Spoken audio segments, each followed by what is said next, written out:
Yes, I did make everything I have on myself, which is why I brought my pocketbook up, not because I'm And paranoid. let's give her a warm round of applause for being here. Sorry.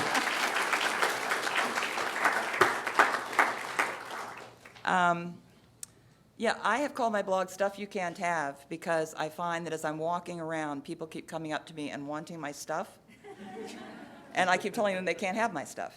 And then they want to buy the stuff, and I say, well, I'm not selling the stuff. So the blog is Stuff You Can't Have, and I do work a lot with trash and garbage, but we'll sort of segue into that. And you can see one little piece on the cover here is just easy breezy, an old man's watch with grass growing out of it. And part of the idea of Stuff You Can't Have is you can't have this stuff, but you can make your own stuff. So my hope in seeing these images is that you'll rip off ideas and go home and make your own stuff.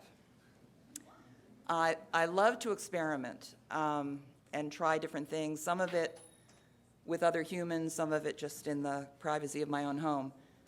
This first experiment is an old one. I call him Baby Duck. And it's just two pieces of junk that came together beautifully, the baby's head and the old duck decoy.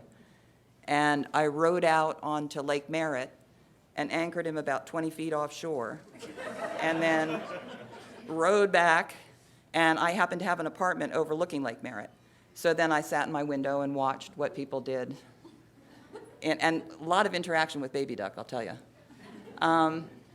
This was a whole experiment with what can you do with Wonder Bread? How many different things can I think of to do with Wonder Bread? And this next one has gone viral on the web. It turns out at 3 in the morning, with a little embroidery floss and a slice of Wonder Bread, you can indeed embroider Wonder Bread. And I want to tell you, this was done 8 years ago. I have 2 pieces of embroidered Wonder Bread in private collections, and I have 2 pieces at home sitting on my shelf. This stuff does not rot. It lasts forever, as far as I can tell. And Europeans seem to particularly, this has been picked up by like European design magazines. For some reason, I wouldn't think they'd even know what Wonder Bread was, but they're fascinated by embroidered Wonder Bread. A Van Gogh Starry Night homage. Here's a Wonder Planter, which worked well. What did not work well, not surprisingly when you think about it, was mold. You cannot grow mold on Wonder Bread. Wonder Critters, I'm sure every kid out there who's ever fondled white bread has come up with. You can mold it into anything. Wonder Flowers, I threw these into the koi pond at Lake Merritt and took some artsy photos. Woven Wonder Bread. Oh, and of course the packaging, which you get the Wonder Barbies with all their. Here's another experiment. Again, I like to take a material and see how far I can go. So this was all my little shoes, and this is a small sampling, actually, making the same little shoe out of all different materials. And here we have AstroTurf, sandpaper, and I do all my sewing by hand. And again, everything I have on, I made. And it's all hand stitching. I don't like machines. Sponge. Nice one. Gold mesh. This I was quite proud of, inordinately. It's a single square of toilet paper. Corn husk, some French postage stamps, cork, inner tubes. I work a lot with inner tube tires. Sewing pattern, which I just think looks a little lovely. Copper. Oh, here's an homage to Andy Warhol with a tomato soup can label. Then I started thinking, wait a minute, I'm photographing these, so they don't have to last. So what if I made the little shoes out of food? So here's, and again, it's all hand stitched. You can see the thread marks in the cabbage shoe with a little lettuce buckle, lettuce shoe with a little cabbage buckle, Wonder Bread shoe. Had to do that. Tortilla, bologna,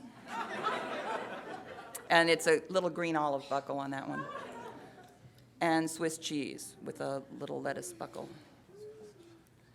And here's another sort of experiment, or more sort of a fantasy what if. And I've had this idea for years. I grew up in the atomic bomb era when people had brochures for bomb shelters on their coffee tables. So I was always sort of expecting, duck and cover or run for your life. So I had this idea in the back of my head, what if you made a doll that nobody was was worth anything, that you could just grab, tuck under your arm, and run? And the doll, in fact, would have everything in it that you needed to survive. So here's the survival doll sheltering in place in a newsstand in Oakland. And here's the doll. Looks like totally harmless. She's got a distressed expression embroidered on her face because, after all, she's in the middle of a disaster. In the heart on her chest are sewn a collection of about $20 worth of silver dimes for negotiable currency. One arm is stuffed with white rice, one arm is stuffed with brown rice. One leg with lentils, one with split peas. Oh, and the head is particularly useful. Inside the head, there's a little plastic jar that has nails and safety pins and fish hooks. And then the jar is wrapped around with fish line and twine. And then it's all sewn up inside the head. Then her body unzips. And you've got a full complement of emergency equipment going on there, as you can see. Now, you could make your own anything you want, a teddy bear survival, whatever. This actually got picked up. This got picked up by a survival website, and they started talking about tucking guns into it. The petticoat is a first aid handbook with how to build shelter, how to do water. And here we're going to whiz through garbage. Fused plastic with Barbie coming out of the Oakland garbage can. I'll end with these. The little bottles you get at hotels, shampoo and whatnot. I did a series called The Traveling Bottles of just taking junk, and I, too, have a large collection of junk in little boxes around my house. So this is just the Traveling Bottle series.